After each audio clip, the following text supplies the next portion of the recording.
Betty John. And this past summer, I had the blessing to go over to Uganda, which is in Africa, and experience African culture firsthand. So I'm going to be kind of telling you about my experience and my trip, as well as showing you some pictures of the journey along the way. To start off with, this is the flag of Uganda. You'll notice there's a giant bird in the middle of it, and this bird is their country's bird, and it is huge. It's like the size of an ostrich almost, just a little tinier. And it's kind of scary to see because you'd see this gigantic bird on top of buildings, and it was a scary sight, honestly. All right, so let's talk about going to Africa. All right, so for me, I went to the airport up north. We flew from Kansas City to Washington, D.C. From Washington, D.C., we flew across the Atlantic Ocean all the way over to Europe, and Brussels, Belgium. And it was about an 8-hour flight across the ocean in a gigantic plane. The good thing about flying across the ocean is they get you some of the biggest planes, and those planes you really don't feel turbulence on. So that was kind of nice. And they also feed you like a real meal. You're not getting peanuts or crackers. You're getting a real meal. So that was kind of nice. In Europe, in Belgium, I got to experience some European things, such as we had Belgium waffles, which are very, very sugary. I also got to use the bathroom there, and that was an experience because their bathrooms are incredibly different than ours. They're like it's like a room. It's like your own room, and they had a TV in it. So that was definitely different. I also got to experience their vending machines, which is also different. I got water out of one of the vending machines, and it wasn't normal water; it was sparkling water, which was a surprise. So imagine, buying a bubbly or a LaCroix or something like that.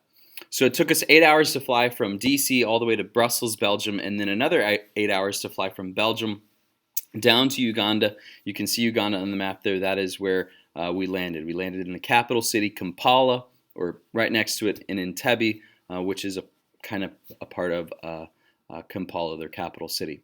So flying in and out of a third world country is definitely different. Flying out of the country, we had like 3 different security checkpoints. As we came into the airport, they pulled us over and we went through security. When we got into the airport, we went through security. When we got our tickets and checked our bags, we went through security another time. It's a pain. It's very different. And then when you arrive in Uganda, you step out onto the tarmac. You don't actually, it's not like America where you walk straight in. You actually get out on the tarmac and you have to walk off the actual runway almost into the airport. And within 5 minutes of stepping off the plane, we started to experience mosquitoes. And mosquitoes are one of the biggest killers in Africa. Mosquitoes carry malaria, they carry yellow fever, and these are both very, very deadly. Every year, 500,000 to 1 million people in Africa lose their life due to malaria or yellow fever.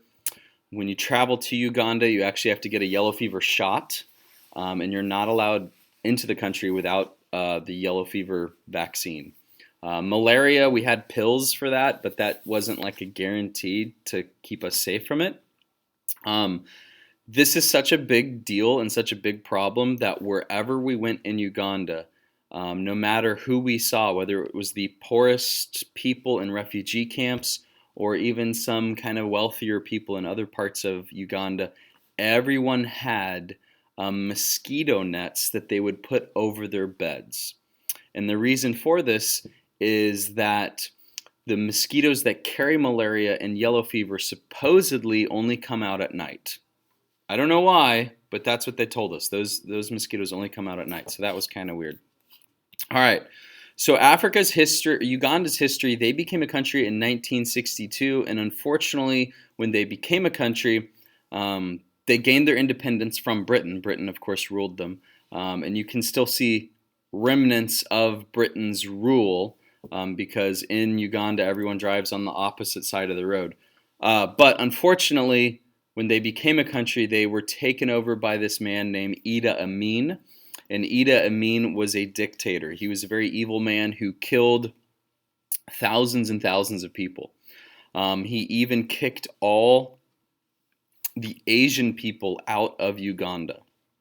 50 to 100,000 Asian people he kicked out of the country because they were taking the jobs from the local Ugandans. He's a very evil man, and unfortunately, his oppressive regime still kind of scars Uganda. One of the next guys after him is this current leader named Museveni. Museveni has been in charge now for almost 40 years. And we would drive down the streets of Uganda and you would see these street signs here, these little yellow signs. They'd say, Museveni for president, securing your future. Again, he's been in charge for 40 years. This past year, they had an election, and the day of the election, he shut down parts of the internet. He shut down Facebook and things like that because he did not want people spreading information or maybe false information or something like that. He also didn't allow people from the U.S. as well as Europe to come in and to inspect their voting. He wouldn't allow them into the country.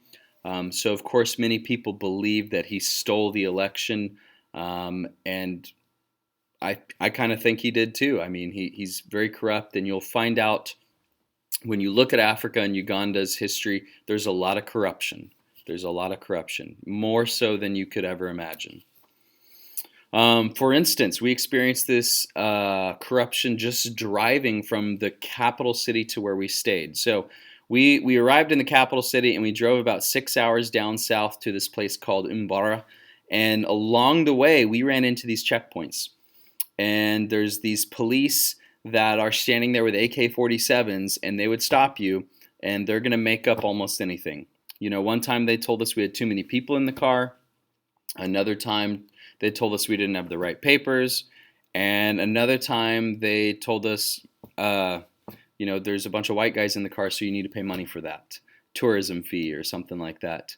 So essentially the police officers, they'd stop you every so often and they'd ask for a bribe. They would want money. And if you don't pay the money, they could just detain you there for as long as they like. So another thing, when we arrived in the town in Mbara, there's some funny things we saw. We saw this building that said Amazon on it. They don't have Amazon like we do here. There's no UPS. There's no postal service like here. There's nothing like that. They are really big into social media. So we even saw a Facebook restaurant. We saw a WhatsApp restaurant. Of course, these aren't like official things run through Facebook or anything like that. They're just kind of silly things. Another thing about traveling through Uganda is on the highways, there are speed bumps. So you'd be zipping along, and about every mile to half mile, we would run into a speed bump, and you can kind of see what they look like here. And so we'd have to come to almost a complete stop. So traveling through Uganda takes a long time because you're having to constantly slow down to go over a speed bump, or you're getting stopped by police officers with guns and stuff like that. So that traveling is kind of a pain. Okay. Their culture is very different than our culture. The men all wear pants. I never saw an adult male wearing shorts. Only school children wear shorts. All the men wear pants. The women all wear dresses. You can see what they look like here. I think I saw a few women that wore pants, but for the most part, all the women were wearing dresses. Everyone that I encountered, at least that were adults, they all own suits. We went to a refugee camp, and even the people I met in the refugee camp, some of them even had suits. They all want to present themselves as very professional, and that's a big deal. And they view Americans as rich, as educated, stuff like that. So they really respect us. And being white was another big thing because my brother, my dad, Jeremy, who we were with, and myself were probably the only white people in the town we were at, in Mbara. And they would see us and they would yell Mzungo at us because Mzungo essentially meant like white person. And they would chase us around sometimes. They'd always want a picture with us. There were definitely kids who had never seen a white person before, and they were like shocked at us. They wanted to feel our skin, our hair. They wanted to feel our hair all the time. So that was definitely different. Just constantly getting uh, it was an experience. So their culture is very different than ours for sure. Women within the culture too, it's very different than here. The women within the culture, they make the meal, they give it to the men, the food, they give the food to the men, and then they go back on inside and and they do their own thing. The men eat over here, the women all eat there. They eat separate. At post dinner big family gatherings, the women might show up, but they really weren't expected to say a lot, and that didn't sit well with us. We'd always try to include the women in conversations and stuff, but it's definitely different. I had the opportunity to go on a safari. We went to Queen Elizabeth National Park as well as traveling on this body of water right here. This is called the Kazinga Channel, connecting Lake George to Lake Edward. And it's one of the most dangerous bodies of water in the world. There were hippos everywhere. We saw like 200 hippos. We saw snakes. We saw crocodiles. We saw monkeys, alligators. And the really sad thing is that to fish in this channel or to own a boat on this channel, you have to get an official permit from the country. And they're kind of expensive in Ugandan standards. So there are people who sneak out on this river at night to fish, to feed their family. And unfortunately, about every year, 4 or 5 people, they die in this channel because they fall in or something like that, trying to feed for their family. So that's pretty sad. But seeing hippos in the wild is definitely different. Our boat that we were in, you can see us right there. It got chased a few times by hippos, but we were able to outrun all of them. Okay, so food. The food in Uganda it's crazy. It's so different than here. The fruit, the jackfruit, delicious. I don't even, it's so good. I don't even know how to explain it. These gooseberries, I don't know where you find these at, but we bought them alongside the road, and it's essentially like a grape slash tomato that had that little shell surrounding it that you would peel back, and it's just a little snack that was really good. You can see some of the other fruit here. You'd just be driving along the road, and you would see stands that would sell, hundreds of pineapples. That's one thing that's very different in Uganda than here. Everyone buys their food every day. They buy it fresh off the side of the road from somebody. There are no refrigerators. No one has a refrigerator. So that's definitely different. No one really has microwaves or stoves either. They do all their cooking outside with like charcoal.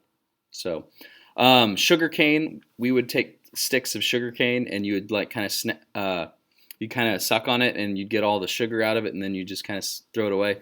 Also, driving alongside the road, you run into a lot of these stands. These are called Rolex stands, and you wouldn't buy a watch, but you would buy what's essentially a tortilla that they'd put egg on and onions and tomatoes, and they'd roll it up, and it was really, really good.